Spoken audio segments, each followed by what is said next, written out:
Pinagpala ka. Okay. Sa pagkakataon ito, ay ako ibigay sa inyo din sa Panginoon. Our message at this afternoon was entitled, sabi natin, The True Food of Jesus. So, let's start with, sabi natin sa isang dalawang kamay, ang tunay, Ang pagkain ni Jesus. Ano ba yun? So, the true food of Jesus. Tunay na pagkain ni Jesus. So, ang naman po ako, kaya ako hindi naman piling. Sabi ko kapatuloy, dito sa mga lalaki ng mga. In this passage, from the Gospel of John, the disciples were concerned about physical food. But Jesus Christ revealed something deeper. So, ating kong makikita at sa sisters at iwanan ng salita ng Diyos na sa talapag ito na aking pinuyan, ayon kay San Juan, brothers and sisters, si Bangkero ayon kay San Juan, na kung saan ang inisip ng mga disciples o ng mga alagaan ay tungkol sa pisikal na pagkain. Sabi natin, pisikal na pagkain. Pisikal na pagkain. Sino pangit? Wala. Sino pangit? Sabi natin, muli, alin ko yung muli? Muli, muli, pinahayag ni Jesus, ni Jesus Cristo, na sa mas malalim ang pagkakas. Sino ba kayo ngayon? Salamat sa mga sa muli. Amen. This true nourishment was doing the will of God and completing the work the Father gave him. Just as food strengthens the body, obedience to God strengthens the spirit. So ibig sabihin, ang tunay ng pagkain na pagkulahan ay ang paggawa ng kalooban ng Diyos. Amen. Na ating ang sumasalangit. Ang pagkuhan sa gawain ibinigay sa Kanya. Amen. Amen. Kung Amen. paano ang pagkain ay nagpapalakas ng katawan, Ayun naman ang pagsunod sa Diyos ay nagpapalakas ng Espiritu. Amen. Kung paano ang pagkain ay nagpapalakas ng ating pisikal, dapat gano'n din naman mas lalo pinapahalaga natin yung Ang spiritual. Amen. Amen. Amen.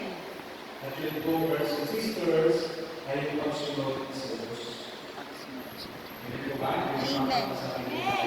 Amen. Pinapakita natin sa atin Jesus na ang tunay na kasiyahan sa buhay ay hindi nagmula sa mga pangulong bagay. Sabihin mo, wala lang Wala sa nang mga material na bagay kapangyarang bagay ang kasiyahan. ang kasiyahan. Susungan Nasusumpungan ang kasayahan. Amen. Amazing. Pinapakita sa atin Jesus kung hindi mo na tunay na kasiyahan sa buhay ay hindi sa pera-pera. Hindi sa mga pangulong bagay. Kundi sa pamamagitan o sa pamumuhay, sabi natin, kundi sa pamumuhay Ayon sa kalooban ng Diyos. Amen. Amen. at pagtupad sa kanyang layunin. At ito bagay gusto ko i-impart o turo sa inyo dahil bakit ito po gusto nyo. Amen. Sabihin sila pagiging dalawa. Amen. Una, ako ay pinanaman, outside yung pinanaman simple sermon points. Tatlong verses sisters, no? Yung tatlong punto ng mensahe ko na tutupahan sa inyo is this. Jesus had told the disciples did not understand. Sabi natin sa pagkasabi, si Jesus, Si Jesus si Jesus ay may pagkain ay may pagkain na hindi na naintindihan hindi naintindihan o naunawaan ng mga alagad. Amen. Amen. Amen. Sumagot ang Panginoon Jesus. Diba sabi niya, brothers and sisters, ako'y may pagkain. Sabi niyo po, ako'y may pagkain. Ako'y may pagkain. Sabi mo, ako'y pwede. Bye. Bigyan kita. Ito. Amen?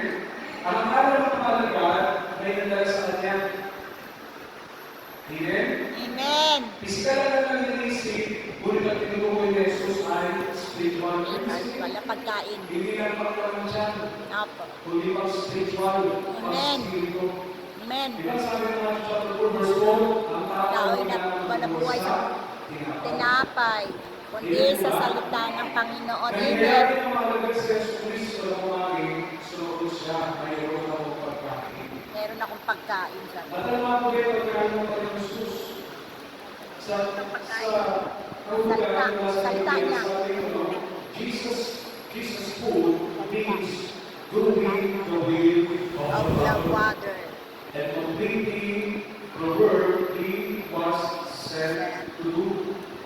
Serving God and bringing people. At ito po yung sinasabi ko, no? It is serving God and bringing people to salvation. Ano po ba? Amen. Are you listening? Amen. Serving God and bringing people to salvation gave Jesus strength, satisfaction, and joy. Just like the food, no? Just like food nourishes the body.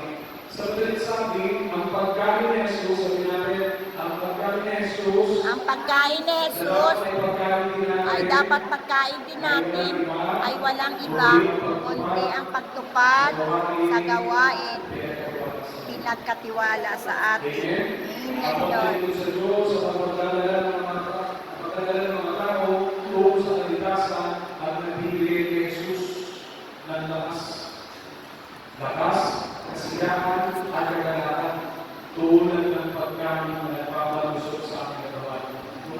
Kung katulad natin yung mga tao may tayo favorite food, si Jesus Meron din siya. ang favorite food ni Jesus ay wala kundi natin gawin sa umaga sa tanghali Ang magdasal. yung kalooban. Ang kalooban niya. Amen. Sige, sa pagkakas, hindi ka nakikinig. Makikinig ka.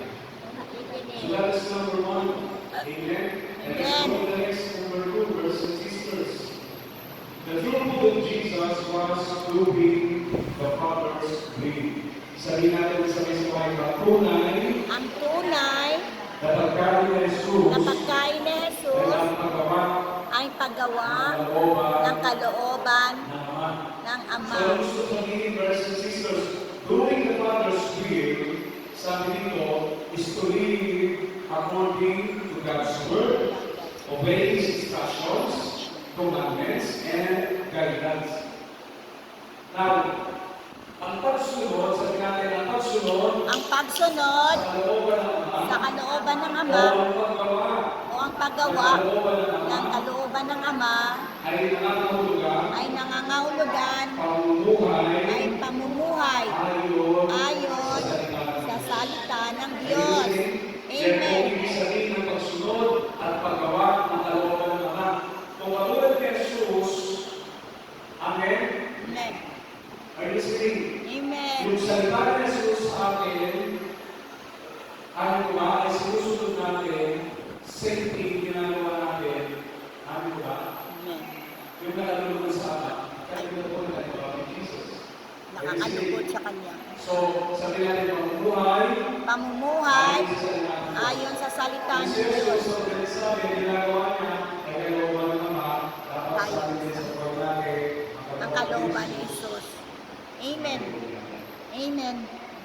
Amen. Amen. Amen, Ang Lord. buhay sa kanyang salita, at first and sisters, na pamumuhay, ayon sa kanyang salita, ay yung pagsunod sa kanyang mga utos, gagawin ng Diyos. Amen. Kaya ang sabi ng Panginoon Jesus, John 14:15, if you love me, you will obey You will obey my commandments. If you love me, keep my commandments. So, walang maraming diskusyon.